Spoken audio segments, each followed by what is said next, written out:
Notícias bastante positivas sobre a possibilidade de paz na Ucrânia. Depois do encontro entre Putin e Steve Witkoff, a Rússia confirma uma cúpula entre Trump e Putin presencial, com a possibilidade de uma cúpula trilateral entre Putin, Trump e Zelensky.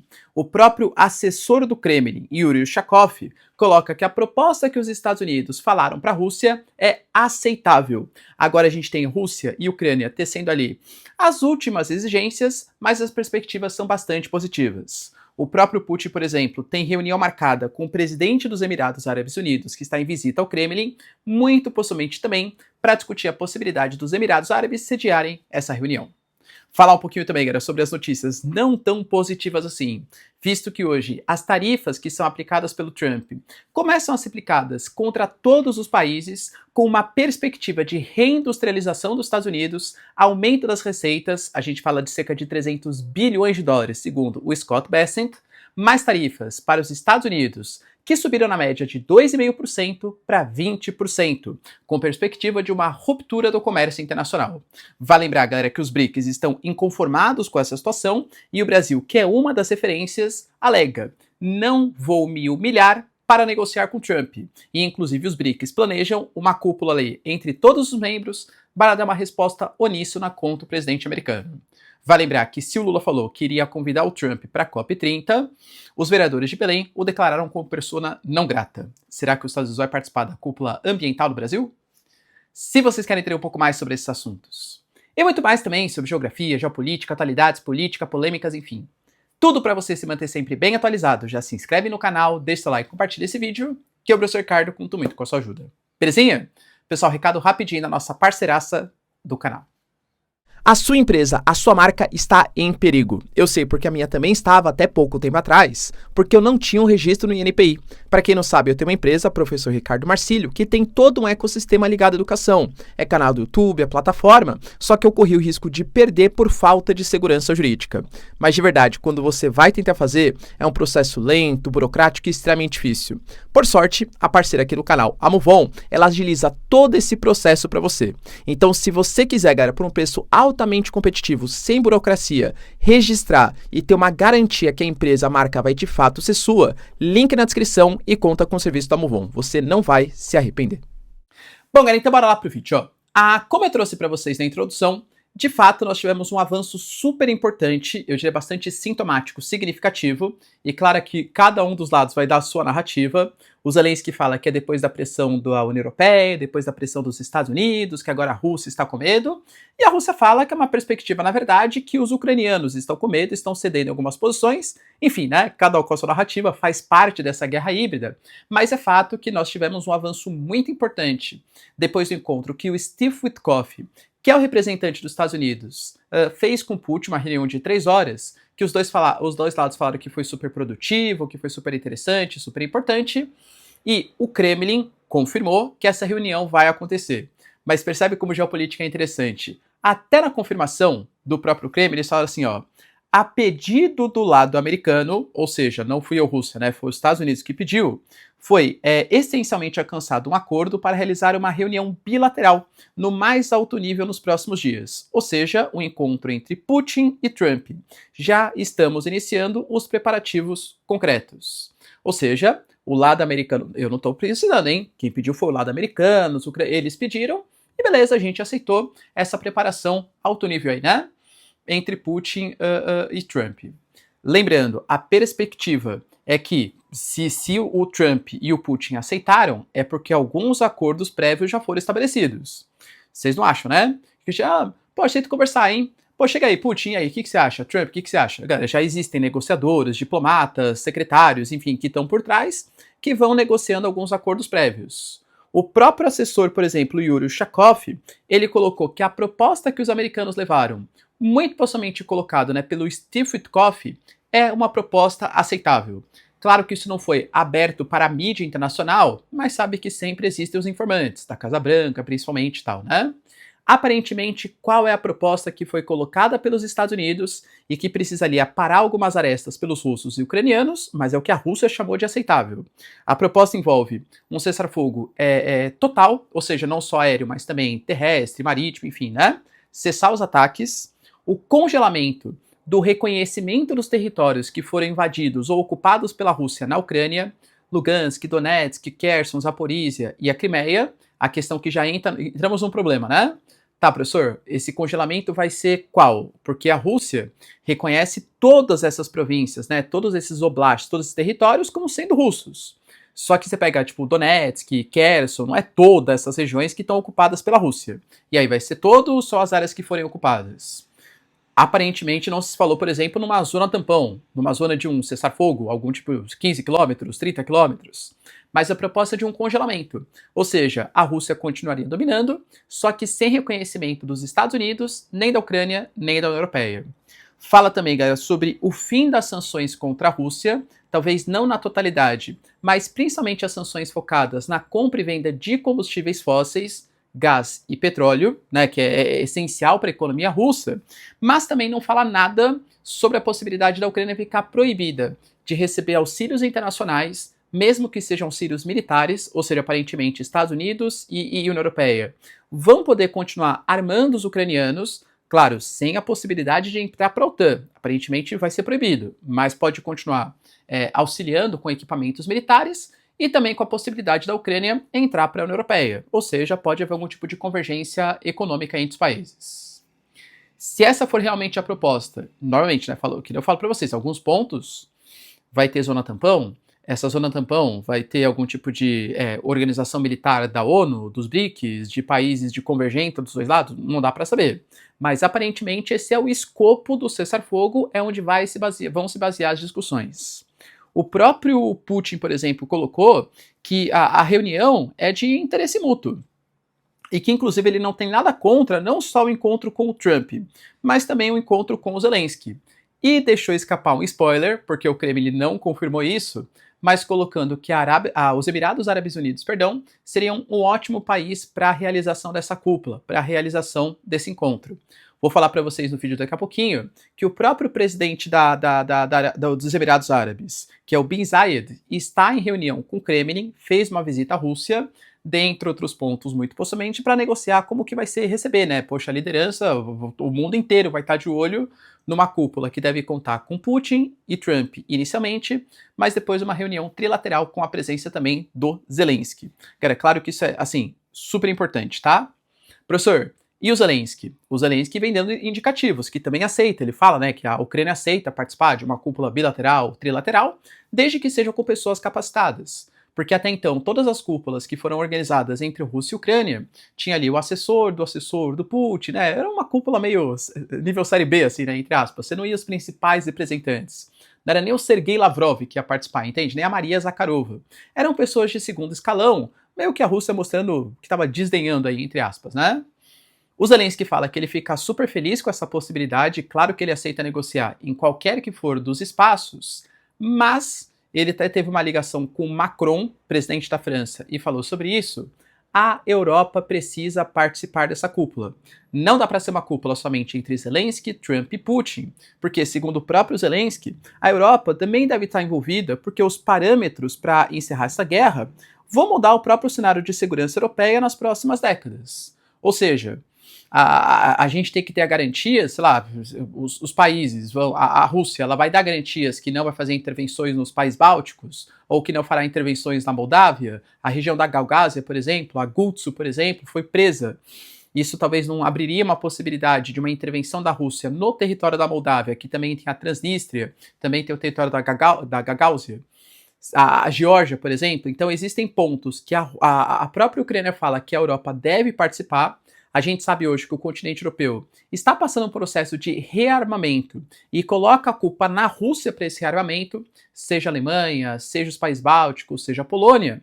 Só que, de novo, né? Aí começa a participar, quem da Europa vai participar? É a Ursula von der Leyen, presidente da Comissão Europeia? Ou é o Friedrich Merz, que hoje se garante como o principal exército da União Europeia?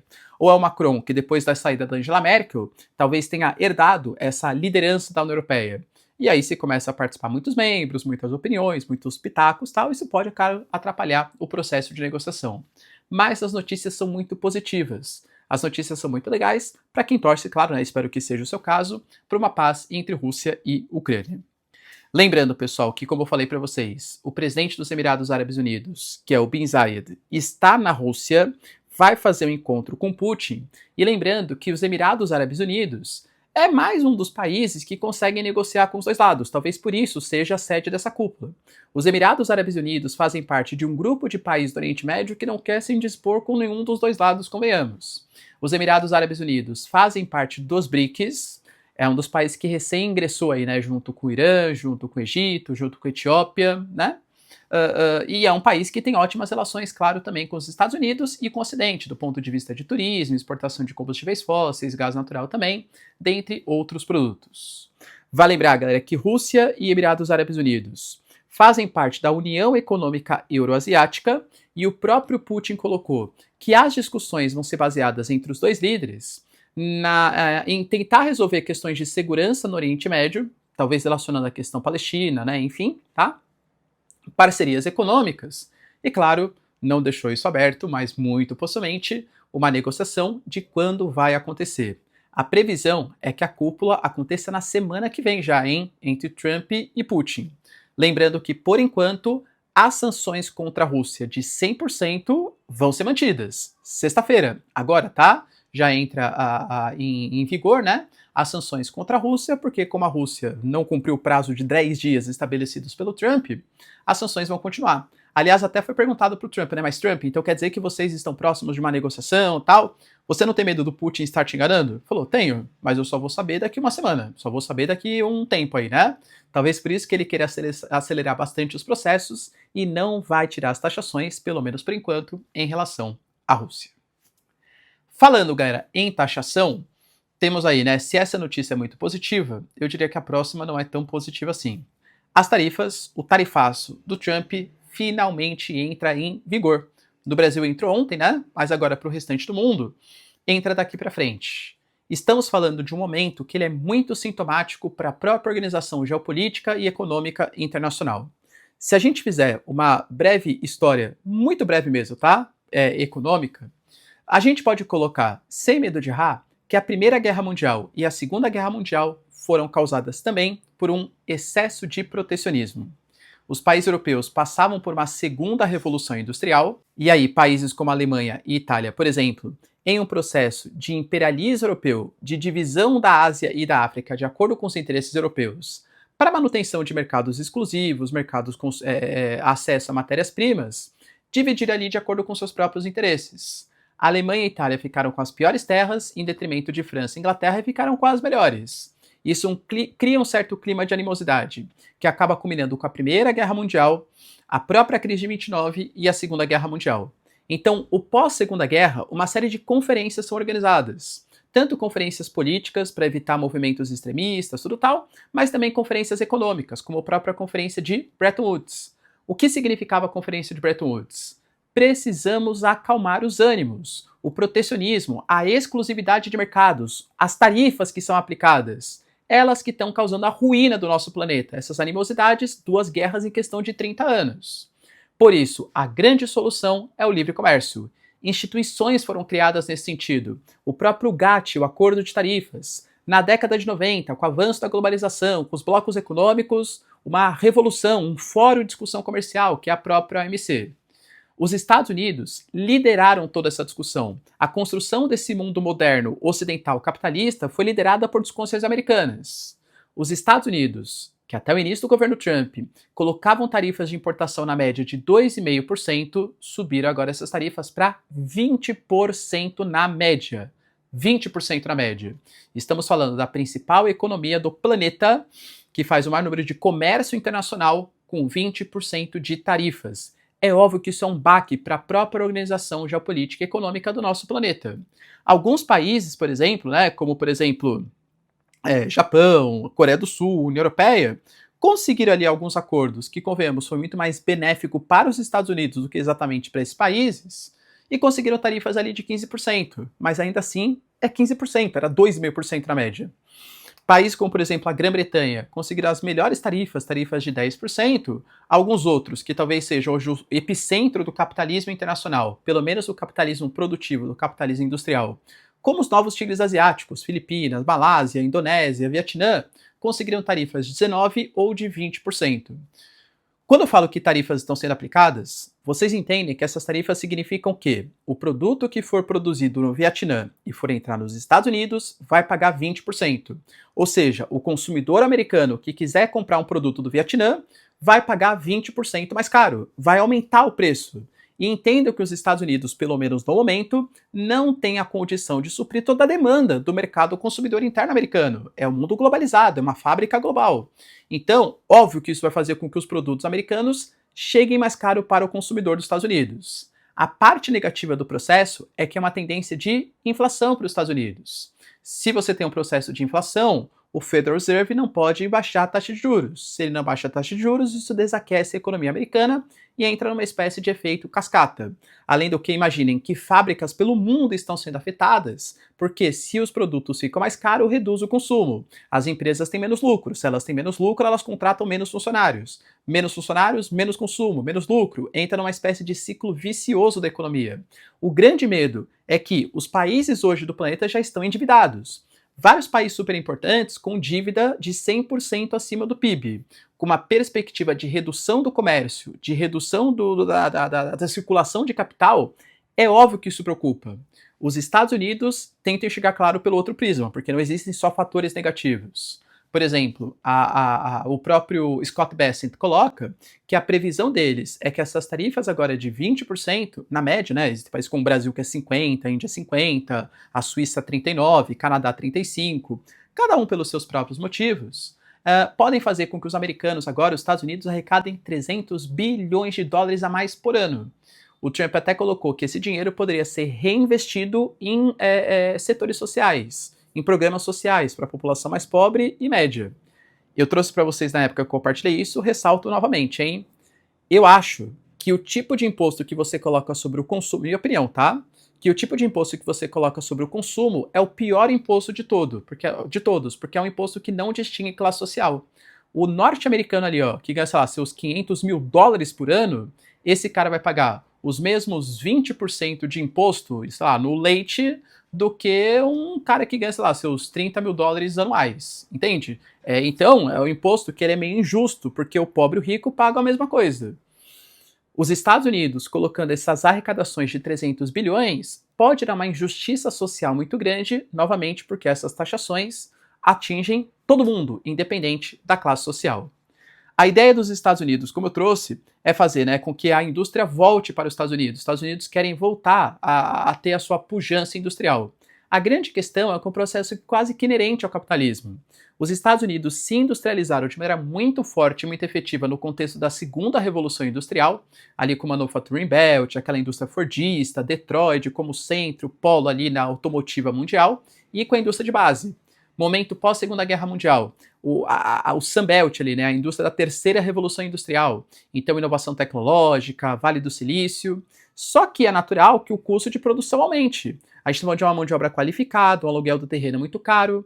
Então, pela própria perspectiva da globalização, meios de comunicação e transporte avançando, é natural que a indústria queira sair das regiões mais caras e vá produzir na Malásia, na Indonésia, nas Filipinas, que é muito mais produtivo. Essa indústria, então, vai ter que voltar a produzir nos Estados Unidos? Mesmo com os custos de produção maiores? Se a indústria volta, convenhamos que vai precisar contratar mão de obra. Existe essa mão de obra barata para deixar os produtos baratos nos Estados Unidos? São todas questões que são válidas, entende? E a gente vai descobrir nos próximos meses, nos próximos anos. Outro ponto, professor, fique tranquilo, porque os Estados Unidos vai conceder incentivos fiscais. O próprio Trump colocou isso. Será, galera, que com um país, por exemplo, que tem uma dívida galopante, o próprio Elon Musk, um dos motivos que ele saiu do governo é porque ele não concordou com o programa The One Big Beautiful Bill. Esse país vai ter condição de oferecer uma série de incentivos fiscais e reduzir a arrecadação? Entende? Eu confesso que estou preocupado com essas taxações, porque isso pode lá gerar um efeito em cadeia global, já que estamos falando da principal economia do planeta. Lembrando que ano que vem temos eleições, the midterm elections, e é bom o Trump conseguir sucesso no seu empreendimento ou nas suas medidas políticas. Porque senão os democratas podem controlar a Câmara e eu diria que vai ficar muito mais difícil ele conseguir colocar as suas propostas e políticas econômicas. Professor, e dentro dessa premissa, né? Como que se comporta o Brasil? Brasil e Índia foram os países mais tarifados, mais taxados, e que se consideram mais injustiçados. O Lula deu uma entrevista, presidente brasileiro, claro, né? Deu uma entrevista colocando que não vai se humilhar, não vai ligar para o presidente americano. Segundo ele, hein? Pode ter certeza de uma coisa: o dia em que minha intuição me disser que o Trump está disposto a negociar, eu não terei dúvidas em ligar para ele. Hoje a minha intuição diz que não, eu não vou me humilhar. Eu particularmente, galera, tá? Aí de novo minha opinião não quer dizer que eu tô certo, né? Mas enfim, tô comunicando aqui com vocês. Acho que o Brasil deveria sim se dispor a ligar. Se o Trump não atender, galera, fazer o quê, né? Claro, o Brasil, ele alega que ele quer negociar questões comerciais, mas que não envolvam questões de decisões políticas, judiciais, tudo tal. Aparentemente, o que o Lula não quer fazer é ligar e ouvir que ele só aceita negociar se decisões políticas e jurídicas forem revertidas. Talvez seja isso. Eu acho, galera, que o Lula tentar ligar para os Estados Unidos seria exatamente se humilhar. Se humilhar seria, pô, ouvir o que ele tem para falar, ou então eu vou aceitar tudo o que ele falar em detrimento da soberania nacional. Aí realmente seria humilhar. Mas acho que negociar, enfim, né, na minha concepção, deveria fazer parte. Uma tentativa de ligação deveria fazer parte. Ele falou, né, que ele vai abrir outros espaços. Ele até fala, por exemplo, recebemos tarifas de forma totalmente arbitrária e autoritária. Atitudes destemperadas não podem pôr em risco 201 anos de relação diplomática entre Brasil e Estados Unidos. Veja tudo o que eu faço. Eu poderia anunciar uma taxação, mas eu não quero ter o mesmo comportamento que o Trump. Alegando que o Brasil, já que foi taxado em 50%, existe até um predispositivo ali legal, que é a lei de reciprocidade, ou seja, o Brasil poderia taxar também 50%. Ele alega que não vai fazer isso. Ele fala que vai negociar com os BRICS, vamos discutir daqui a pouquinho sobre esse assunto. Ele fala que ele está dialogando com empresas brasileiras para oferecer subsídios, para oferecer algum tipo de compra de produtos que vão ficar estocados, porque, sei lá, o café, as frutas, vão ter dificuldade de achar novos mercados, pelo menos em curto prazo. Fala também da diversificação de mercados e também tentar conversar com lobistas, com pessoas que sejam influentes nos Estados Unidos e que vão ser afetadas por essas tarifas para que elas também pressionem o governo americano. Ou seja, o Lula fala, estou tentando fazer tudo. Não vou tarifar porque isso vai fará mal e prejudicaria, claro, o comércio internacional, tá? Quando ele fala dos BRICS, acho que aqui cabe um ponto bem importante. Trouxe para vocês no vídeo de ontem que a China falou que apoia a causa brasileira, até anunciou a compra de mais café do Brasil, abrindo mercado para vários produtores e tal. A China anunciou que é um absurdo o Trump ficar fazendo ingerências e interferências na nossa soberania. A Índia não se pronunciou oficialmente no caso brasileiro, porque tem preocupações maiores com seu mercado local. A Índia, por exemplo, também fala, ó, eu também. O Trump tá falando que eu não posso negociar com a Rússia. Eu vou negociar com quem eu quiser. O Trump tá falando, por exemplo, que eu preciso abrir o mercado para os produtos agrícolas. Mas o setor agrícola na Índia ele é super relevante e super importante. Então a Índia acho que tem preocupações maiores, mas o Brasil coloca que vai fazer uma discussão, né? O Lula falou, vou fazer uma discussão com eles sobre como é e como que cada um está sofrendo a implicação dessas tarifas. E aí, de maneira conjunta, nós, os países dos BRICS, tomaremos uma decisão. Professor, já sei, fique tranquilo, porque o Haddad falou há poucos dias que as terras raras que interessam tanto aos americanos poderiam entrar na negociação. Então, o Haddad falou isso. O Lula falou coisa diferente. O Lula deixou claro que terras raras são questão de soberania nacional, alegando que não vai permitir que aconteça o que aconteceu no século passado, em que o Brasil exportava minérios e comprava produtos de alto valor agregado. Ou seja, se quiser ter acesso às terras raras, que seja em cooperação tecnológica, não em cessão de reservas para os Estados Unidos. Ou seja, não vejo o Brasil muito disposto a também negociar com os Estados Unidos e talvez uma resposta em conjunta com os BRICS seja feita em um futuro próximo. Para finalizar, pessoal, trouxe para vocês que o Lula tinha anunciado que não convidaria o Trump para negociar. Pelo menos não na questão tarifária, mas na COP sim. A COP 30, que vai ser realizada em Belém, apesar de todos os problemas infraestruturais, preço ali de hospedagem, questões relacionadas também a uma certa hipocrisia brasileira, que vai falar em transição energética, mas quer explorar a margem equatorial, está descobrindo e explorando novas reservas de petróleo. Isso sofre críticas, claro, né? Toda essa questão ambiental brasileira. Mas o Trump seria convidado. Eu particularmente duvido muito que o Trump vai participar de uma cúpula que vai pedir para que os desenvolvidos financiem o desenvolvimento dos países subdesenvolvidos. Mas enfim, né?